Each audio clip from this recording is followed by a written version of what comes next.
इतिहास न जाने कितने ही वीर योद्धाओं की गाथाओं से भरा है। कभी इतिहास के इन पन्नों ने हमें दर्द दिया तो वहीं कई अनमोल रत्न भी दिए। इन्हीं रत्नों में से एक थे दशमेश गुरु गोविंद सिंह, जिनके एक हाथ में तलवार तो एक हाथ में कलम थी। वो संत थे, वो सिपाही थे, कमजोरों की वो ढाल थे, दुष्टों के वो काल थे।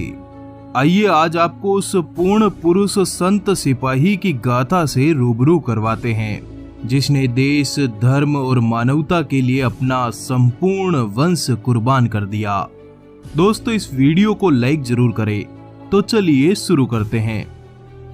22 दिसंबर सन 1662 ये वो दिन था जब गुरु तेग बहादुर और माता गुजरी के घर आज के पटना साहिब में जन्म हुआ गुरु गोविंद सिंह का। गुरु साहब ने अपने बचपन के 4 वर्ष पटना साहिब में ही बिताए। इस वक्त उनके पिता असम में धर्म प्रचार पर थे।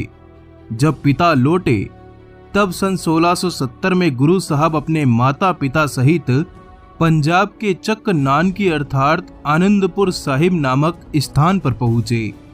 इस स्थान पर 6 साल के गुरु गोविंद की शिक्षा का आरंभ हुआ। संस्कृत के वे ज्ञानी बने, फारसी उनकी कलम पर आई, गुरुमुखी गुरु के मुख पर चढ़ी, तलवार से अब गुरु की पहचान हुई। इसी समय गुरु तेग बहादुर जी से कश्मीर से आए पंडितों की एक टोली ने निवेदन किया कि कश्मीर में हिंदुओं पर अत्याचार हैं, गौ गुरु और हिंदुओं का कत्लेआम हो रहा है। नवाबों का फरमान है कि अगर तुम्हारा कोई ऐसा महापुरुष हो जो हमारी तलवार के आगे इस्लाम को नकार देने का साहस रखता हो तो उसे ले आओ। हम कश्मीर के हिंदुओं का धर्म परिवर्तन नहीं करवाएंगे। और इस तरह गुरु तेग बहादुर जी ने कश्मीरी हिंदुओं और गायों की रक्षा के लिए अपना बलिदान दे दिया। 29 मार्च सन 1676 वैसाखी का दिन था।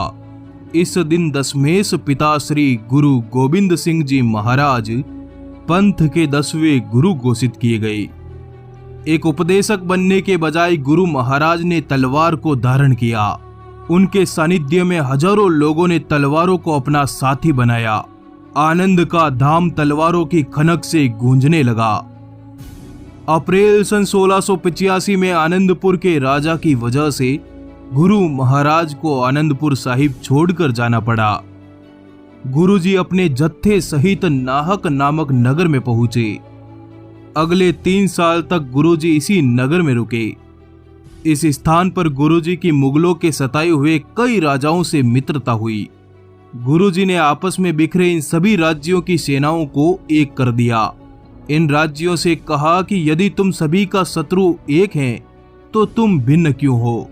हमले की प्रतीक्षा करने के बजाय तुम स्वयं प्रतिघात करो। गुरुजी के आदेश पर इस इलाके के मुगल थाने पर प्रहार किया गया। हजारों सिंह भी इस युद्ध में कूद पड़े। सन 1687 में नादौन की लड़ाई हुई। गुरुजी के नेतृत्व में 12 राजाओं ने आलिफ खान की सेनाओं को परास्त कर इस पूरे इलाके को आजाद करवा लिया। व्यास नदी के तट पर गुरुजी अपनी विशाल सेनाओं के साथ 8 दिनों तक रुके रहे। सन 1688 में आनंदपुर की रानी ने गुरुजी को पुनः आनंदपुर आने की प्रार्थना की। गुरु साहिब अपने जत्थे सहित पुनः अपने आनंदपुर लौट आए। अगले 20 वर्षों तक गुरु महाराज आनंदपुर साहिब में ही रुके। इन वर्षों में उन्होंने तनिक भी विश्राम नहीं किया, बल्कि युद्ध कला में महारत हासिल की। साथ ही अपने भक्तों को भी एक योद्धा बनाया। कमजोरों को बल मिला, निहत्थों का पौरुष जागा। अपने धर्म पर अडिग रहना, मृत्यु भी सामने आ जाए तो डरने के बजाय प्रहार करना ही धर्म का मार्ग बन गया। गुरु महाराज द्वारा सेना निर्माण के समाचार मुगलों तक पहुंचने लगे। औरंगजेब इस समय दक्कन में मराठों से घिरा था। उसने आदेश जारी किया कि आनंदपुर में सिखों को बड़ी तादाद में जमा होने से रोक दिया जाए। साथ ही इस इलाके के पहाड़ी राजाओं ने भी गुरु को खतरा माना। इसी के तहत लाहौर के मुगल सेनापति दिलावर खान ने अपने पुत्र हुसैन खान को एक विशाल सेना के साथ आनंदपुर भेजा। मुगलों तथा पहाड़ी राजाओं की संयुक्त सेनाओं ने आनंदपुर साहिब पर हमला कर दिया। पूरे नगर की घेराबंदी हुई, परंतु कमजोरों के हाथों में अब भवानी थी। प्रतिघात के स्वरों में नव योद्धाओं ने मुगल सेना पर घमासान प्रहार किया। इस युद्ध में न सिर्फ मुगल सेना की हार हुई, बल्कि मुगल सेनापति हुसैन खान भी मारा गया। अब गुरु महाराज ने समग्र पंजाब में फैले सिखों को एक करने की योजना बनाई। एक ध्वज, एक पंथ, एक निशान। सिखों की मजबूत सेना हो, खालसा के नाम से दुश्मन थर्रा जाए। सन 1699 वैसाखी का पावन दिन था। गुरु महाराज ने समग्र पंजाब में सिखों की महासभा का ऐलान करवाया। एक आदेश पर सिखों का विशाल जत्था गुरु के चरणों में हाजिर हुआ। इस दिन खालसा सेना का निर्माण हुआ। सतगुरु प्रथम खालसा सेनापति बने। केस, कंगा, कड़ा, कृपाण और कछेरा सिंगों की पहचान बन गया। तलवारों की खनक के बीच 80,000 की सेना के सामने गुरु ने दहाड़ते हुए कहा, वाहे गुरु दा खालसा, वाहे गुरु दी फतेह। निसंदेह तिलक और जनेऊ की रक्षा में उस समय के सिखों की तलवार सदा खुली रहती थी। औरंगजेब की लाख कोशिशों के बावजूद गुरु महाराज उसकी अधीनता स्वीकार नहीं कर रहे थे। 3 बार आनंदपुर साहिब की घेराबंदी की गई, परंतु मुगल गुरु साहब को कैद करने में नाकाम रहे। मई सन 1704 में मुगलों ने 10 लाख की विशाल सेना को संगठित किया और आनंदपुर साहिब को अगले 6 महीनों तक घेरे रखा। मुगलों का मानना था कि जब आनंदपुर साहिब में राशन पानी खत्म होगा, तब सतगुरु स्वतः ही मुगलों की अधीनता स्वीकार कर लेंगे।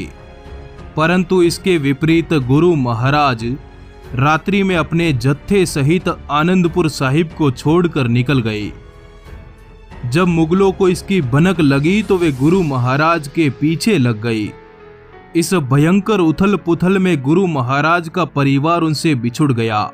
गुरु महाराज की माता और 2 छोटे साहिबजादे पीछे छूट गए।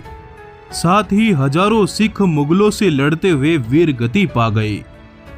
अब मात्र गुरु महाराज सहित 43 सिख ही जत्थे में बचे थे, जो आगे बढ़ते हुए चमकोर नामक एक गांव में पहुंचे। इस नगर में गुरुजी ने एक ऊंची हवेली में अपनी सेना को तैनात कर दिया और गुरु महाराज ने स्वयं कच्ची गढ़ी हवेली के ध्वज केसरी से युद्ध का मोर्चा संभाला। मात्र 40 सिंगों का मुकाबला 10 लाख की विशाल सेना से होना था। सुबह होते ही मुगल इस हवेली पर टूट पड़े। भयानक युद्ध सुबह से संध्या तक जारी रहा। इस युद्ध में गुरु महाराज के 2 बड़े साहिबजादों सहित अंतिम 40 सिख भी वीरगति पा गए, परंतु सिखों ने सतगुरु को सुरक्षित स्थान पर पहुंचाकर ही दम लिया। गुरु महाराज के 2 अन्य छोटे साहिबजादे जो आनंदपुर छोड़ते समय उनसे बिछुड़ गए थे, उनको मुगलों द्वारा पकड़ लिया गया और 27 दिसंबर सन 1704 को सतगुरु के नन्हे पुत्र जोरावर सिंह तथा फतेह सिंह जी को औरंगजेब द्वारा दीवारों में चुनवा दिया गया। जब यह हाल गुरुजी को पता चला तो उन्होंने औरंगजेब को एक जाफरनामा अर्थात विजय का पत्र लिखा। 8 मई सन 1704 की सुबह गुरु महाराज दक्षिण की तरफ निकले। इस समय औरंगजेब दक्कन के वीर मराठाओं से घिरा हुआ था। तब गुरु महाराज को समाचार मिले कि औरंगजेब मर गया। 7 अक्टूबर सन 1707 में गुरु महाराज नांदेड़ साहिब में दिव्य ज्योति में लीन हो गए। अंत समय में आपने सिखों को गुरु ग्रंथ साहिब को ही अपना गुरु मानने को कहा तथा स्वयं दशमेश गुरु ने भी अंतिम बार गुरु ग्रंथ साहिब को माथे से लगाया। गुरुजी के बाद बाबा बंदा सिंह बहादुर ने सरहद पर आक्रमण किया और अत्याचारियों की ईंट से ईंट बजा दी। गुरु पिता की हत्या के प्रतिशोध में बंदा बैरागी ने पंजाब की मुगल सत्ता को चकनाचूर कर दिया और गुरु महाराज के नाम से एक नई हुकूमत कायम कर दी। निसंदेह सिख खालसा सेना ने गुरु महाराज का सपना पूर्ण किया। अगली कड़ी में जानते हैं परम वीर बाबा बंदा सिंह बहादुर के बारे में। इस वीडियो को लाइक जरूर करें। आपका आभार, धन्यवाद। जुड़े रहिए।